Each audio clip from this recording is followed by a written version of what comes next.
It's Larvae story time, and what story do we have today? Listen to me, Dumbo. Mrs. Jumbo was very sad. More than anything else in the world, she had been longing for a baby elephant of her own. Many other animals in the circus had babies, and as she watched the mothers with their infants, she grew sadder and sadder. Then one day, a stork delivered a baby elephant to Mrs. Jumbo. The tiny elephant was the most beautiful creature she had ever seen, and she was the happiest animal in the circus. But then it happened. The baby elephant sneezed, causing his ears to unfold. They were extremely large ears, and the other elephants laughed at him in a way that was not nice at all.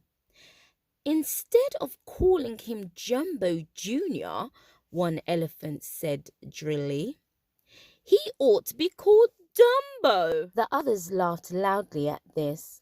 Mrs. Jumbo ignored their taunts and curled up her trunk around her beloved baby. As the days went by, Mrs. Jumbo grew to love her baby more and more. She played hide and seek with him, pretending to be surprised when he hid behind her legs. She played peekaboo with him.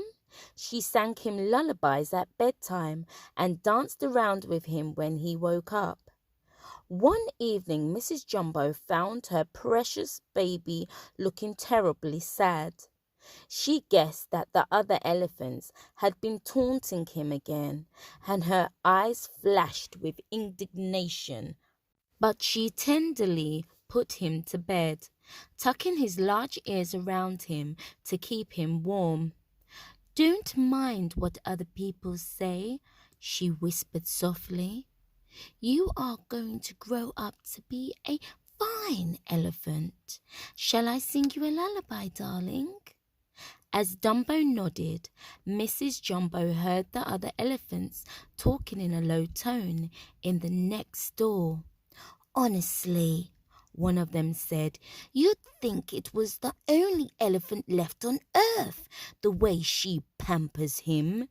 She spoils him terribly, she does." But Mrs. Jumbo ignored their whispers and began to sing, "Hush, little baby, don't you cry.